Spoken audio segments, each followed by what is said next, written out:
Hari ini saya akan mempresentasikan mengenai metode pelaksanaan fondasi tiang pancang dan tiang bor. Perkenalkan dulu sebelumnya, nama saya Igusti Ngurah Bagus Hari Kepakisan dengan NIM 051001600022. Eh, Pendahuluan.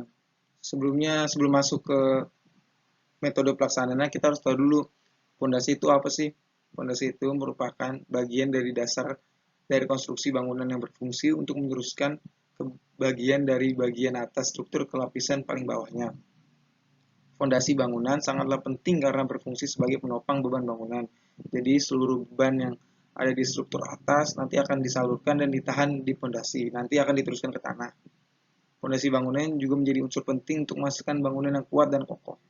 Fondasi memiliki beragam jenis, ada dan yang akan kita bahas metode pelaksanaannya adalah tiang pancang dan tiang bor. Fondasi tiang pancang dari beton yang akan ditancapkan ke dalam tanah. Fondasi ini digunakan pada tanah yang memiliki kondisi yang lembek atau memiliki kandungan air yang tinggi. Fondasi tiang bor atau sering kita sebut bor pile merupakan fondasi yang dibangun di dalam permukaan tanah dengan cara membuat lubang menggunakan bor kemudian dimasukkan ke dalam tanah. Adapun syarat-syarat fondasi itu antara lain dapat menyesuaikan terjadinya gesekan tanah yang mengembang, menyusut, atau perubahan-perubahan tanah lain yang tidak stabil. Cukup kuatlah intinya untuk menahan dan menghindari patah geser tanah. Dapat menahan gangguan unsur-unsur kimiawi dan yang terakhir dapat menahan tekanan air yang dinamis.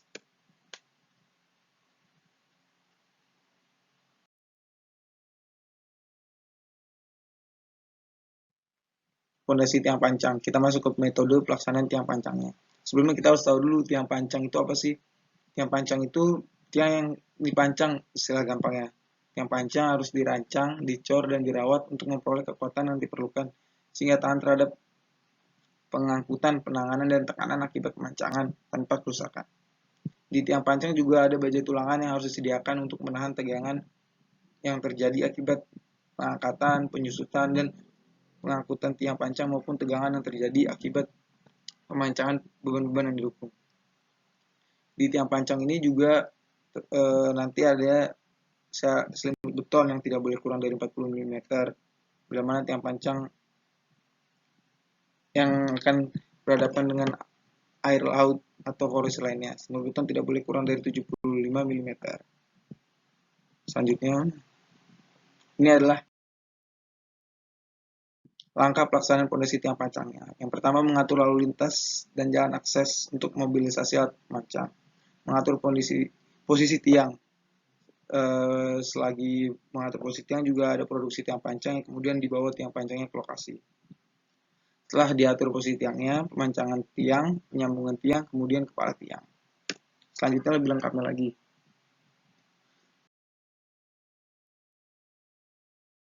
Yang pertama yang harus dilakukan adalah persiapan lokasi pemancangan. Mempersiapkan lokasi di mana pemancangan diletakkan.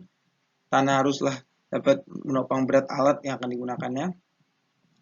Bila mana elevasi akhir kepada tiang pancang berada di bawah permukaan tanah asli, maka kalian harus dilaksanakan terlebih dahulu sebelum pemancangan. Juga perhatian khusus harus diberikan agar dasar fondasi tidak terganggu oleh penggalian di luar batas-batas yang ditunjukkan oleh gambar kerja.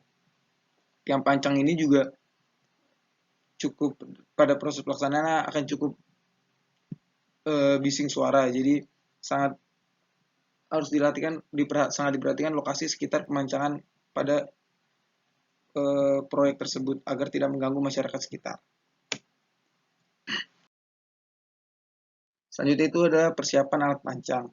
Pelaksanaan yang pertama itu pelaksanaan harus menyediakan alat untuk memancang tiang sesuai dengan jenis tanah dan jenis tiang pancang sehingga tiang pancang tersebut dapat menembus masuk ke dalam yang telah ditentukan atau mencapai daya dukung yang telah ditentukan. Bila diperlukan, pelaksanaan dapat melakukan penyelidikan tanah terlebih dahulu. Dan sebenarnya harus dilakukan penyelidikan tanah terlebih dahulu untuk mendapatkan hasil yang terbaik juga untuk pemancangannya.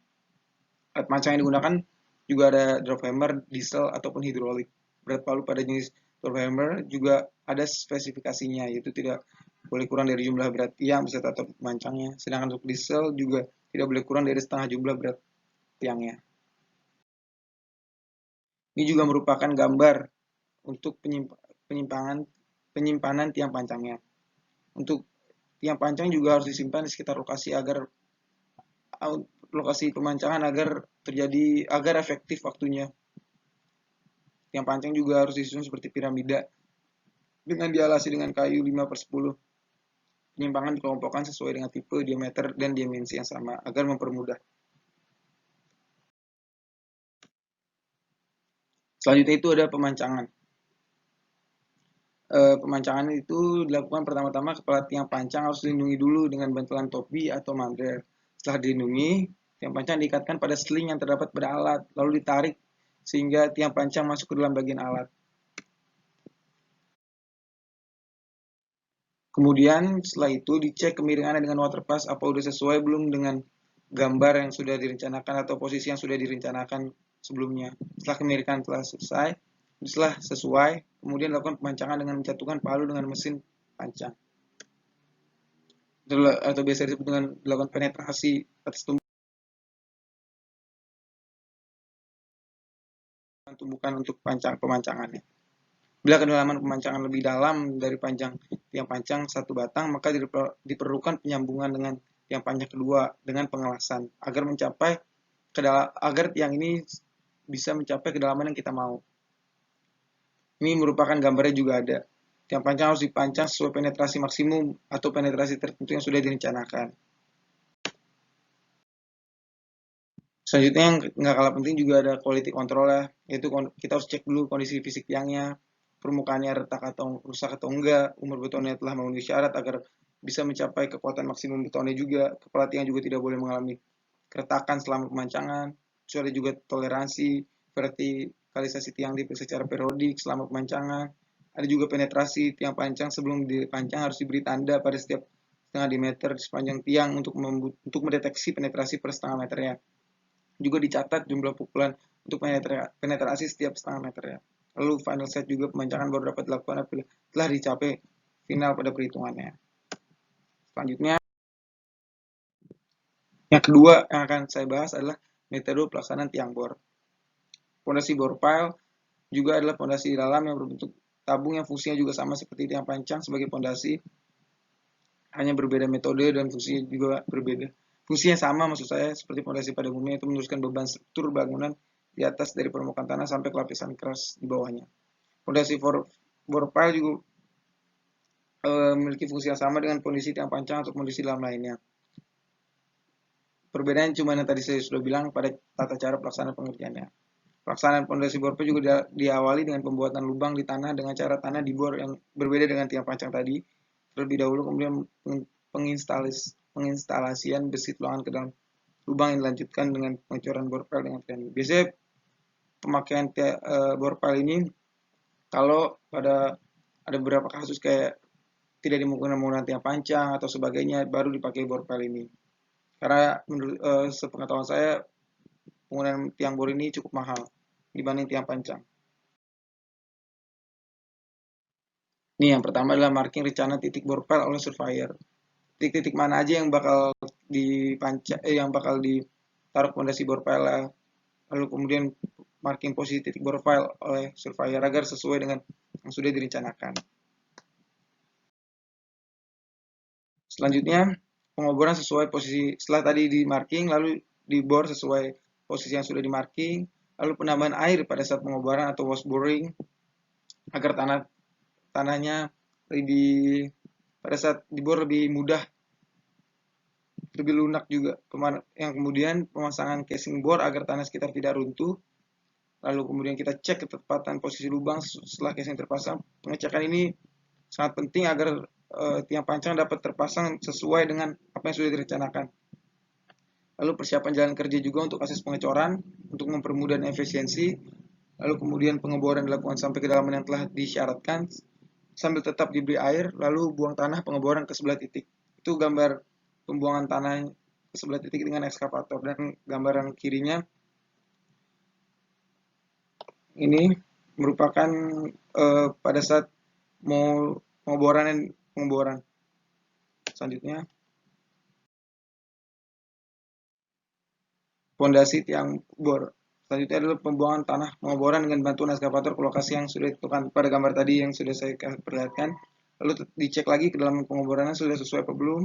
Kemudian pengerjaan pembersihan bor pile sesuai shop drawing dan bender bar bending schedule yang telah direncanakan. Lalu pemasangan beton decking dan pengecekan jarak spiral. Beton decking ini sangat penting sebagai selimut betonnya untuk betonnya agar tetap kuat menghadapi, agar nggak langsung kena besinya, ada selimutnya gitu. Selanjutnya handling pembersihan bor pile ke dalam lubang bornya.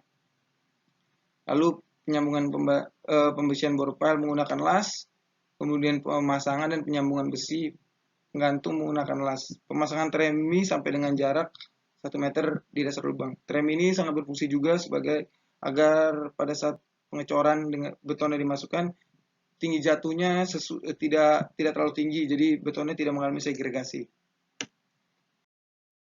Lalu pengecekan selam beton sesuai dengan persyaratan 18 plus minus 2, artinya 20 bisa, 16 bisa. Lalu lakukan pengecoran sambil bila tremnya diangkat satu persatu. Kemudian cek lagi elevasi pengecoran bor pile. Lalu kemudian dilepas casing dari lubang bor pile setelah dicor selesai. Kemudian pasang proteksi lubang bekas pengecoran bor pile. Kemudian penimbunan lubang bekas bor pile. Ini merupakan daftar pustaka yang saya kutip dari beberapa sumber.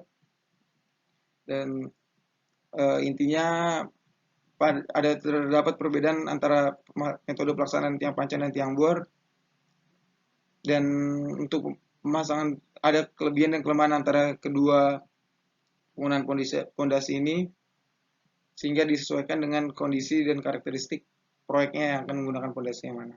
Sekian presentasi saya, kurang lebihnya mohon maaf. Terima kasih.